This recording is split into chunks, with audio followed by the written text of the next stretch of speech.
Now, this episode is not going to be about the flock thing.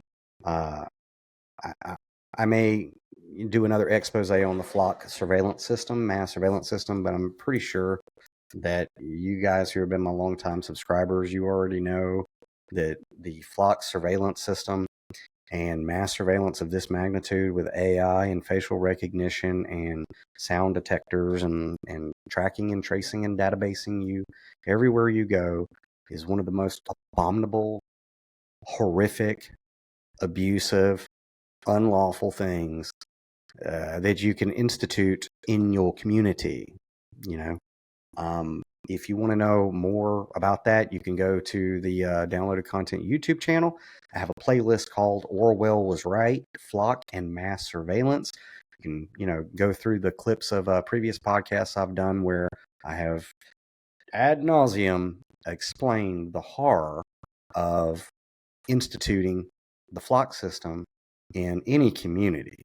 And again, I may put another video together or another episode together where I drill into it a little bit more, but it is horrific. It's like some stuff that George Orwell would piss his pants, man. And it's all done under the guise of safety and security and crime prevention. Okay. Well, for one, as our founding fathers said, if you sacrifice liberty for security, you will get neither, right?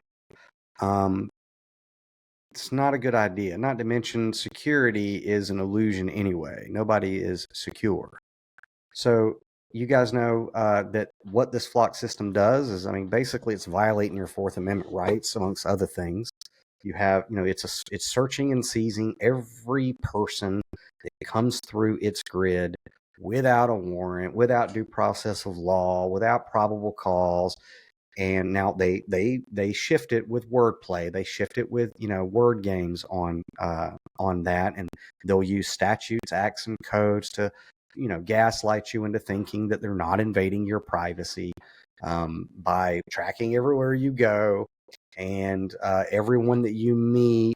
And now they're able to not hack, but they're able to tap into your social media and your ring lights and create this God in the digital realm, watching you and tracking you all over the place.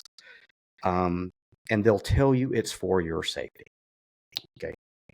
Let me remind you that peace and safety is the war cry of every tyrant and dictator that has ever walked this planet or ever will. For you good fundamentalists, that that's what the Antichrist offers, right? Peace and safety. But it's not. It's the all-seeing eye of Ahriman, and it's hooked into a unempathetic AI system that can do all kinds of horrible things, and that's what it is. So like I said, if you want to know more about that, go to the Downloaded Content YouTube channel, look up the Orwell Was Right playlist, and keep your eyes on your inbox. I may be putting one more little thing about the flock system together. It's horrible. And and the thing is around in local politics, they try to do it like it's the Truman Show. They try to keep everyone in this jurisdiction to focus on this area and this election, and everything that happens is right here, and that we're not a part of an interconnected world or nation that is operating under the dictates of a madman, as if the highest guy in the totem pole of the hierarchy isn't a lunatic that is willing to, contract Palantir to create a database of every American and monitor them 24 hours a day to see if they have thought crimes about him or his policies or anything like that. It's almost like they don't want you to make that connection, that a local flock system and surveillance system like this is at the behest of the Antichrist or an Antichrist. And what would he do with it? Well, I mean, let's see.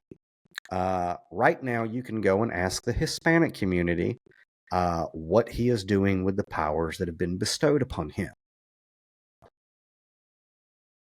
Right? It's very, very scary. Okay? But they try to sell it to you like, oh, this is just for our area to prevent crime. And it's not always running. Okay? It is always running. And it is not a system where, it's not operating unless there is a crime that happens. Okay. It's always running, and, and they'll acclimate you. They're acclimating the people around here to it little by little. Like first they'll roll it out. They rolled it out and said, oh, it's just license plate readers, and we just turn it off and on. And then a little bit later, they'll go, oh, and by the way, it can do this too. It can, do facial recognition, and it can hook into your social media. And, if you post anything that we deem to be criminal or, maybe criminal or could future possibly be criminal, then we know everywhere you're going.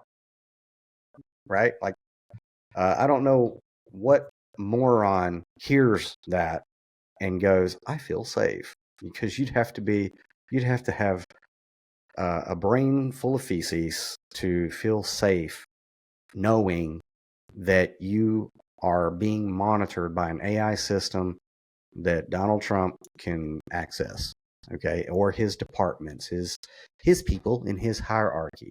You got to be dumb. Like, you got to be fooling yourself to think that the worst possible thing that this system could be used for, it will be, right? And what that looks like around here is, we have a large Hispanic community, and, it's going to be used to round them up because according to the hierarchy, Hispanics are criminals, right? And again, it doesn't stop with them. It's going to keep going up and up and up to every demographic, that doesn't agree with the hierarchy and what's coming down the pike. That's what it is. I mean, you guys know what Palantir is. You know who Peter Thiel is. You know that Palantir is, basically the digital weaponized arm of, Mossad that is committing a, in the nation state of Israel, committing a genocide in Gaza right now through these systems. And now it's coming to your local municipalities, and they want you to just focus on the crime in your area, right? Okay. Anyway, but it's horrific. And I tried to express to the people around here in my jurisdiction how dangerous it was.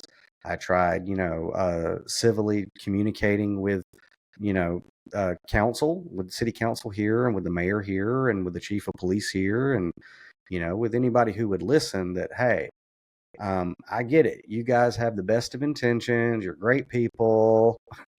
You're only going to use it to catch the bad guys.